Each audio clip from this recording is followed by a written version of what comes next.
Друзья, перед просмотром видео поддержите лайком и подпиской на канал. Я обычный парень, но история моя необычная, ведь моя любимая теща сделала мне такое, что и рассказать кому-то стыдно, а хочется. Мне 35 лет, работа моя не приносит мне дохода, которого мне бы хотелось, зато приносит моральное удовлетворение, что я считаю немаловажным, особенно в связи с моей сложной семейной ситуацией. В чем сложность моей ситуации? Спросите вы. Да в том, что вроде бы с женой все у нас и хорошо, а вроде бы и не очень. Нет, она симпатичная, жизнерадостная женщина, которая посвятила всю себя любимой работе, любит активный отдых в шумных компаниях, где говорят о всякой ерунде, не имеющей в итоге ни смысла, ни цели, ни результата. Одним словом, пустая болтовня. Ей такой вид отдыха приносит глубокое удовольствие, я же прихожу домой разбитым и наполовину пустым, как будто из меня выкачали остатки моего разумного сознания. И когда я пытаюсь поговорить, на мой взгляд, о чем-то серьезном или попросить совет, то в ответ слышу от нее: «Дорогой, не грузи меня». И я часто предаюсь мыслям о том, как бы мне было хорошо проводить время не в шумной компании, на домашних вечеринках и в ресторанах, а сидя вдвоем у камина с бутылкой вина или даже просто с чашкой чая. А еще поехать вместе на рыбалку, да с ночевкой, да не на один день. На речку, где так красиво и спокойно, да костер на берегу с тихо потрескивающими в нем дровами и горячей ухой в котелке. Утренняя поклевка, раскаленная сковорода, и вот над водой уже расстилается ни с чем не сравнимый запах жареной рыбки. Палатка на берегу с надувным матрасом и спальниками. Размышления обо всем этом великолепии прервал характерный звук СМС на моем телефоне. От неожиданности я подскочил, схватил телефон, поскользнулся и неуверенно рухнул на пол, совершая в полете акробатические движения. Лучше всего у меня получился шпагат, сам от себя не ожидал. Не зря теща мне говорит, что я тот еще акробат. Хотя что она имела в виду, я тогда не понял. WhatsApp показал мне, что сообщение было именно от нее. Текст был следующим: «Приглашаю вас на блины. Пышные и горячие, с невероятно вкусной начинкой». Куча мыслей пронеслись в моей голове. Почему сообщение пришло именно мне, а не моей жене? А может, она отправила и мне, и ей? Почему слово «вас» с большой буквы? Имеет ли в виду она нас двоих с женой или меня одного? Слова «пышные и горячие» почему-то не представлялись мне блинами, а невероятно вкусная начинка вообще сбивала меня с толку, рисуя в моем воображении волнительные образы. И тут я начал понимать, что ощущаю некий дискомфорт у себя в штанах, точнее, на самих штанах. Проведя беглый осмотр, я обнаружил огромную дыру на самом интересном месте. Да, сообщение от тещи порвало мне штаны. А теперь немного о моей теще. Это невероятно красивая и образованная женщина, вкусно готовящая, интересный собеседник. Мне кажется, что с ней можно обсудить любую тему, начиная от мировых событий и заканчивая рыбалкой. Она никогда и никуда не спешит, но все успевает. Жизнь ее размеренная, но в то же время интересная. С тестем они давно развелись. Он ушел к другой молодой активной девчонке, от чего сейчас и страдает. Не успевает за ее ритмом. Сколько он так продержится, не знаю. Ну ладно, ведь речь сейчас не о нем. Недолго думая, я позвонил жене узнать, как там дела на работе, когда домой и какие планы вообще. Жена сказала, что все хорошо, домой она не скоро. А если я не против, то она бы хотела остаться у подруги на девичник. Они часто так делали, после чего жена приходила в лучшем случае среди ночи, а то и вовсе сразу на работу шла. Все это мне очень не нравилось, но я списывал это на молодость, и что скоро все это приутихнет. Молодость продолжалась уже более 3 лет нашей совместной жизни. Кстати говоря, детей у нас пока не было, жена не очень с этим спешила, хотела пожить для себя. О приглашении на горячие блины от тещи не было ни слова. И как же мне быть? Перспектива проводить остаток дня в гордом одиночестве меня не привлекала никак. Недолго думая, прихватив с собой бутылку вина, я отправился к теще на блины. Она жила в прекрасном районе, недалеко от водоема, в котором, я слышал, водится неплохая рыба, в частном доме. На улице моросил мелкий дождик. Мой автомобиль домчал меня за неожиданно короткое время. В дороге мне почему-то вспомнилась песня «Я влюблен, родная, я влюблен». И ее слова снова мокро, но мне все по боку. Я до тебя бегу, с тобою хорошо мне. И вот я уже стою на пороге с бутылкой вина в руках. Ощущение было такое, как на первом свидании. Теща встречала меня в красивом платье с вырезом в нужных местах, что подчеркивало все достоинства ее фигуры, которые я и раньше замечал, но гнал от себя эти мысли. От нее исходило какое-то необъяснимое тепло, коего мне так не хватало, ради которого я бы много на что пошел, наверное, даже густая краска залила мое лицо. О чем я думаю? Я старался не думать об этом, но мысли были сильнее меня. Мало того, скорее всего, они шли красной бегущей строкой по моему не менее красному лбу. Теща окинула меня приветливым и как будто все понимающим взглядом. Думаю, что надпись на лбу она все же прочитала. Пригласила пройти на кухню, кстати, даже не спросив, почему я приехал один. Она шла впереди меня, мягко покачивая бедрами. Я плелся за ней, как под гипнозом. Мы пришли на кухню. Теща нарушила наше неловкое молчание. Она начала говорить о том, какой же чудесный сегодня день, о том, как ей приятно побыть с кем-то, и что сегодня на небе будет парад планет, в который, как говорят, случаются всякие чудеса. Все эти слова слышались нежной песней в моей голове. Теща говорила о том, что ей одиноко одной, и что она безумно рада и счастлива, что я согласился к ней приехать.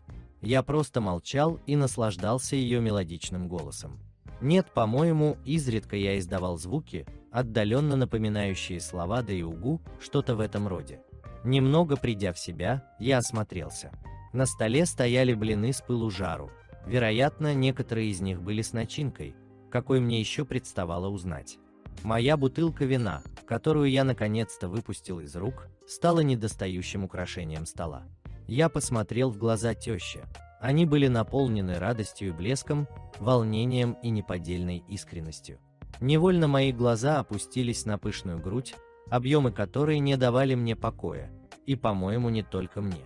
Она немного смутилась, как это делают девушки на первом свидании, и тут же предложила мелодичным спокойным голосом попробовать блины. Открыл бутылку с вином, наполнил бокалы. Они уже стояли на столе, как будто знали, что их ожидало. Я залпом выпил первый бокал, чтобы затушить хоть как-то разгоревшийся в груди пожар.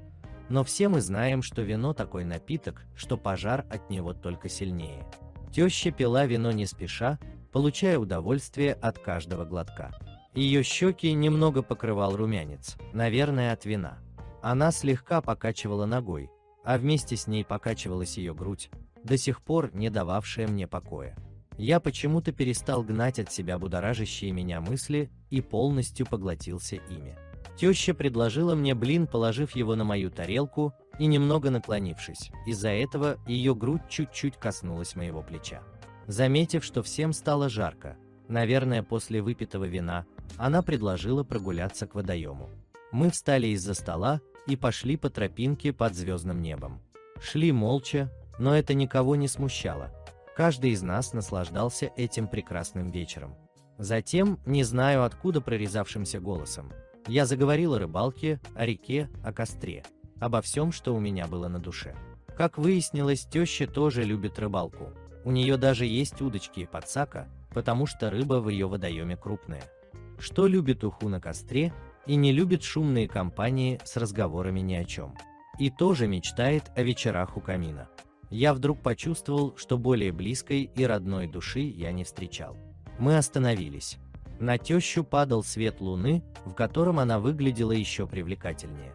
Я не мог больше думать ни о чем, кроме как словами песни «Я влюблен, родная, я влюблен». Я же совсем забыл о своей проблеме между ног, то есть о порванных штанах во время моих акробатических трюков с телефоном. И эта проблема явно не могла скрыть моих мыслей и желаний. Не скрыть это было и от тещиного взгляда. Она заботливо взяла меня под руку, и мы отправились в дом чинить мою неполадку. Мы шли радостные и смущенные, пытаясь добраться как можно быстрее и зашить мои штаны, как будто это было самой главной проблемой на свете. Добравшись до дома, мы зашли запыхавшиеся и веселые.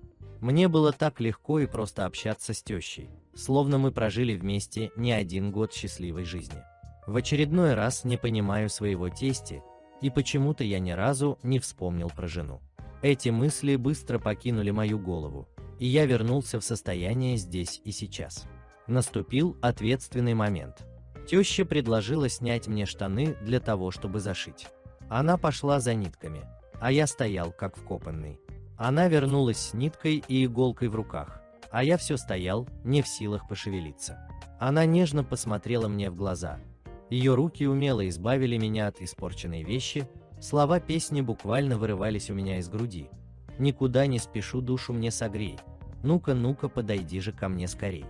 В итоге через пару часов мои штаны выглядели как новые. И никто даже не догадался бы, что могло что-то быть. И только слова из песни все кружились хороводом в моей голове. В памяти нашей останется след. Я самый счастливый, небу ору, я влюблен, родная, я влюблен.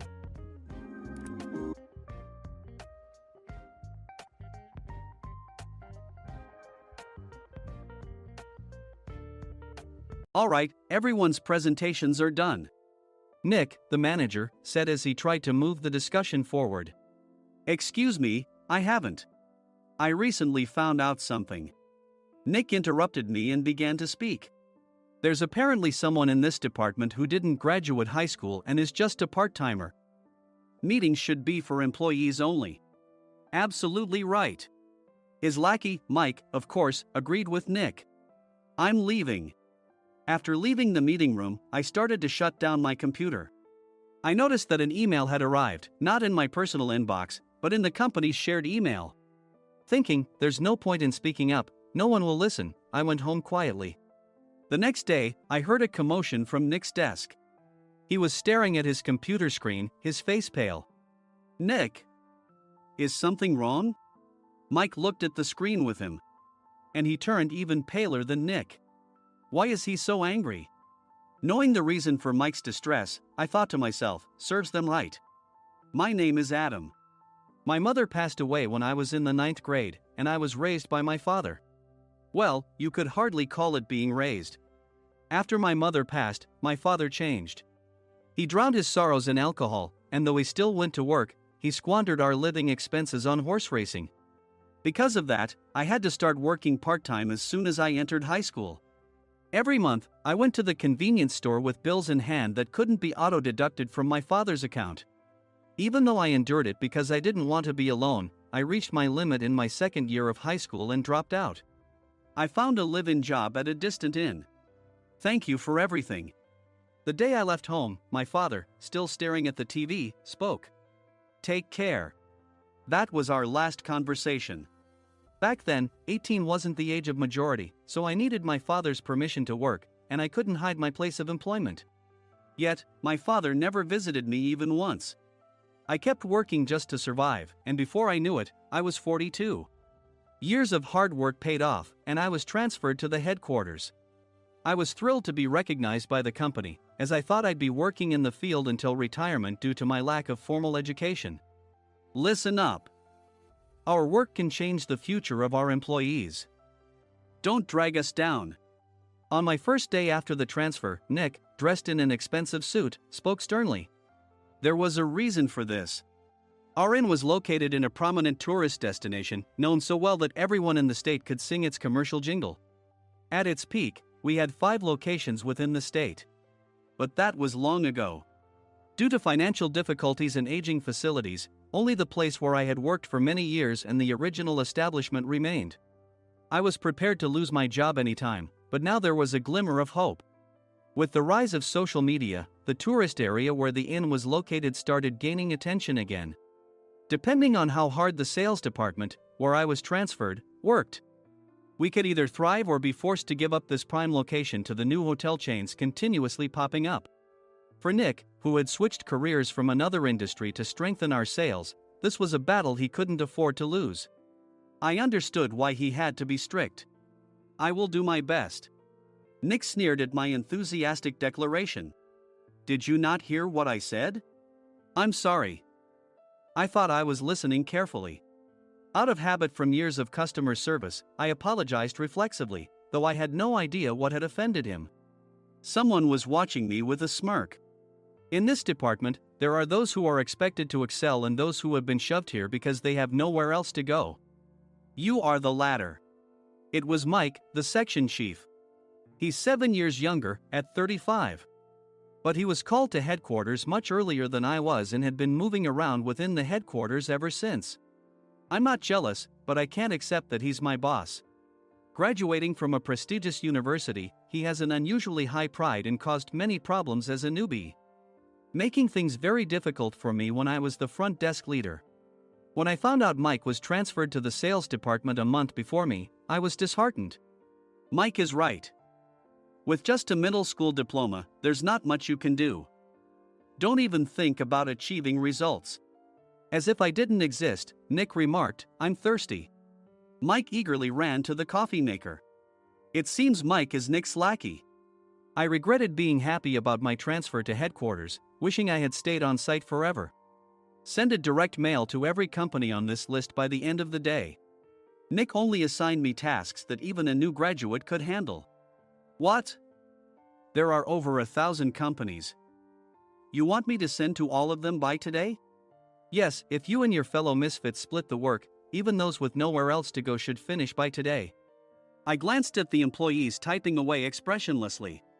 They were worn out from customer service, only thinking about leaving on time, or were women reassigned after having children, with zero motivation for work. Even Sam, a new graduate from the same university as Mike, who was supposed to be among the expected achievers, had no enthusiasm for the job, having joined the company wanting to do customer service. I don't care what they say, I plan to quit anytime, he said. Only Nick and Mike were highly motivated, making all the decisions between the two of them. I originally only wanted to work at the inn to survive and had no particular attachment to this job. I swallowed my words, thinking I had no right to reprimand them. About a month after the transfer, Nick told us with a frustrated look. To commemorate the 50th anniversary, we've decided to create a plan exclusive for one group per day. Originally, Mike and I were supposed to come up with it, but our president, Mr. Thompson, insists on hearing everyone's opinions. So, you all get a chance. As Nick explained, Mike began handing out prints. Make sure not to embarrass Nick. If your ideas are half-baked, you'll have to redo them. It seemed that they had printed his handwritten notes by Mr. Thompson, which included several questions and a section for free responses.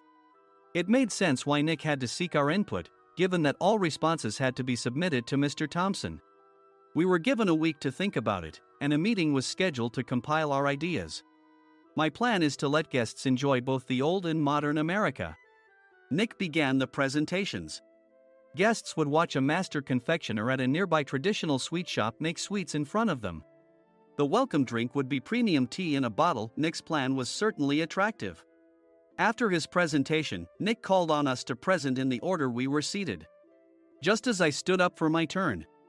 All right, everyone's presentations are done. Excuse me, I haven't. I recently found out something. Nick interrupted me. There's someone in this department who didn't graduate high school and is just a part-timer. He was likely talking about me.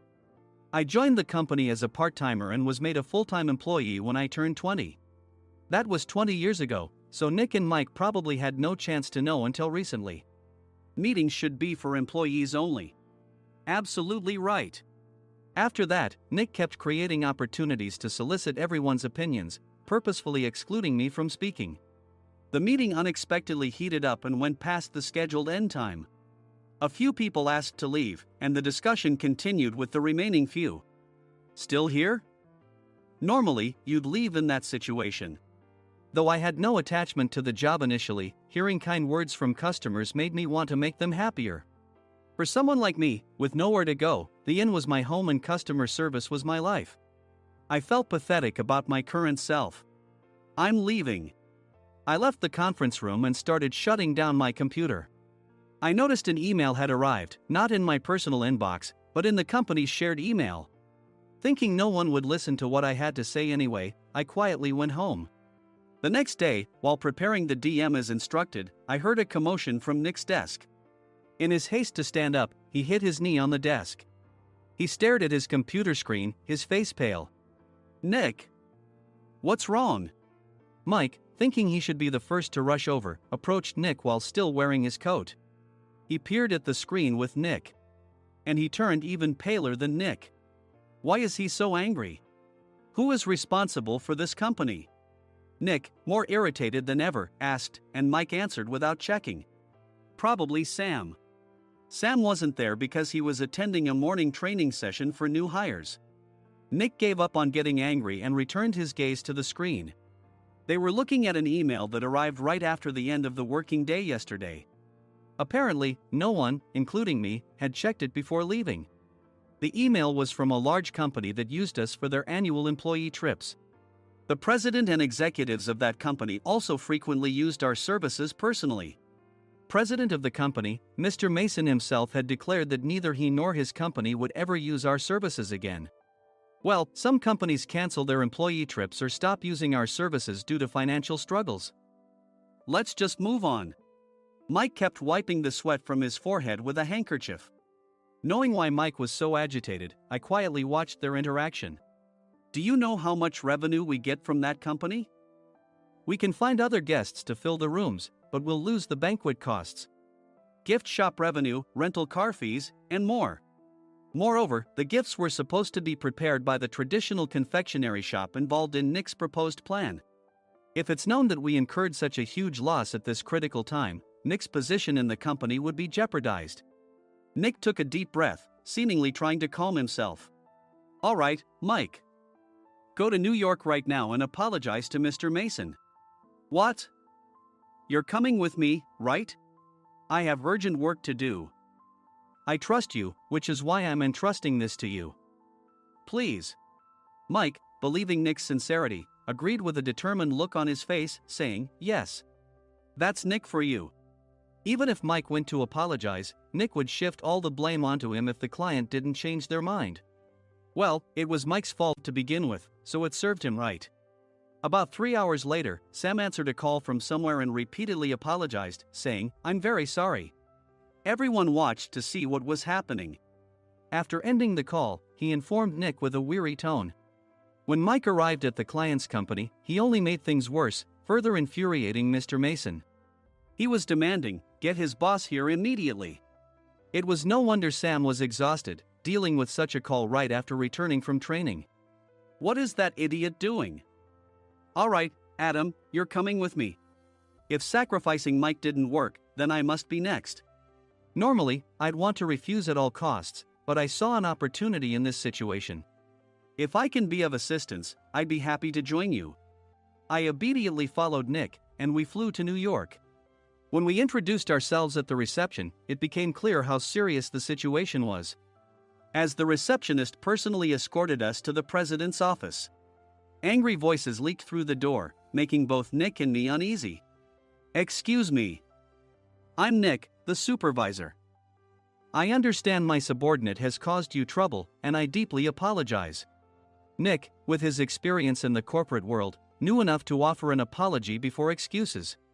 However, his customer service skills left much to be desired. I sighed as I saw Mike trembling like a small dog in the corner of the room. What kind of training are you giving your subordinates?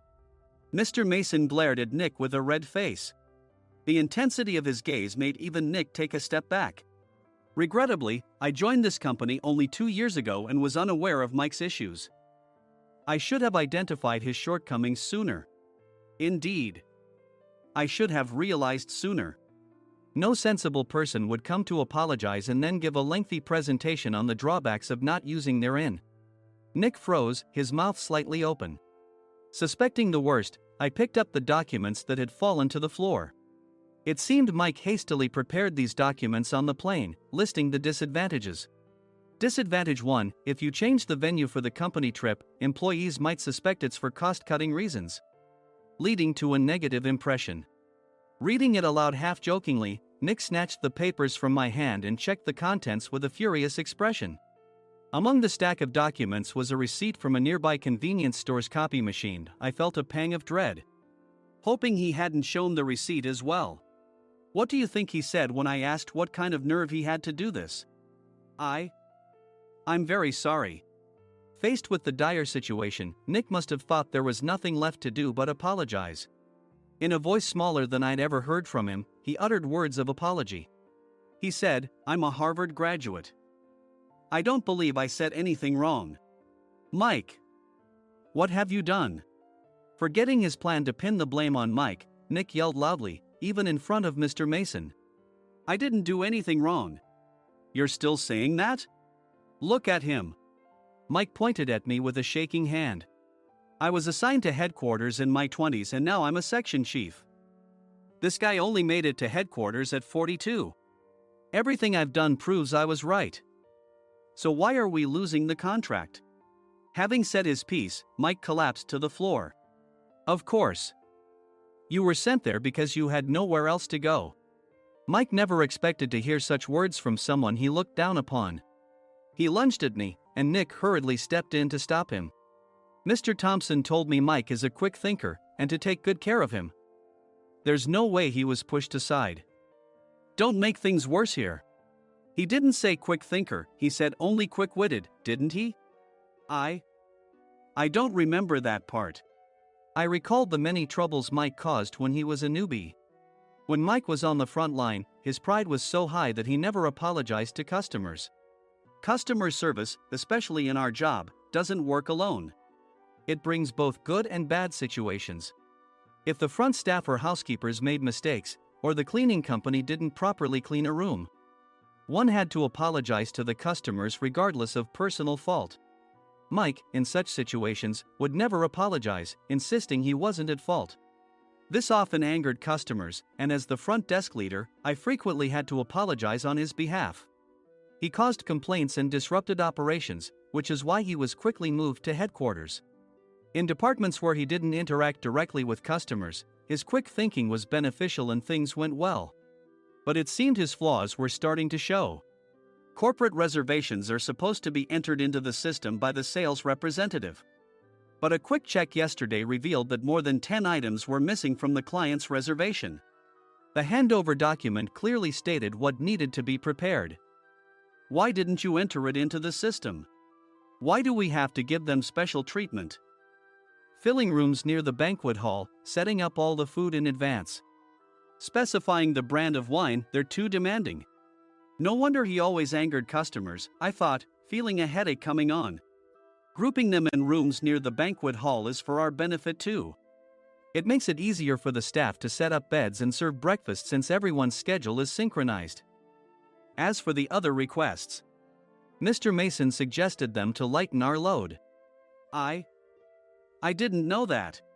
Nick finally seemed to realize that Mike was the one who had angered the client. What did you say to them? I just told them we wouldn't give them special treatment anymore. We shouldn't waste effort on things that don't bring in money. I was utterly exasperated at his lack of understanding of customer service. Of course, we shouldn't comply with unreasonable demands. But carrying over successful practices from past stays makes customers feel remembered and enhances their experience. Good memories encourage repeat visits. That's part of our job. I looked down at Mike, who was sitting on the floor. In our job, nothing is a waste. Mr. Thompson likely moved you to the sales department, hoping you'd finally understand this. How do you think he feels now that you've failed to meet his expectations? Mike, tears in his eyes, fled the president's office. I was amazed he still hadn't apologized. You have it tough, Adam. It's okay, we're all employees of the same company. I deeply apologize for this disrespectful incident. Especially after all the care you've shown us. If it weren't for you, Adam, I really would have stopped staying here. When I heard you were moving to the sales department, I was willing to reconsider if you handled it. Seeing us talk so amicably, Nick's face contorted. Do you two know each other? Adam's service is excellent. I always requested him specifically. Normally, we don't accept specific staff requests, but we made an exception for Mr. Mason, adjusting my shifts accordingly. He had personally stayed at our hotel just before my transfer, and during casual conversation, I mentioned, I'm moving to the sales department soon.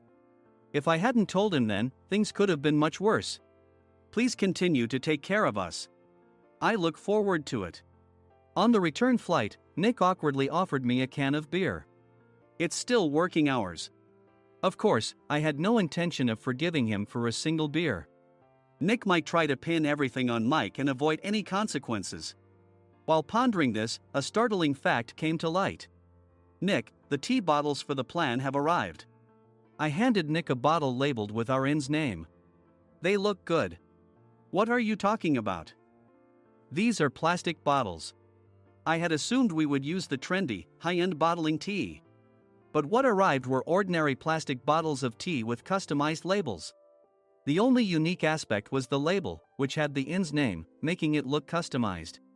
Upon further investigation, I discovered that a substantial amount of money was set to be paid to the tea company. It was priced like bottling tea. Does this plastic bottle really cost $100 each?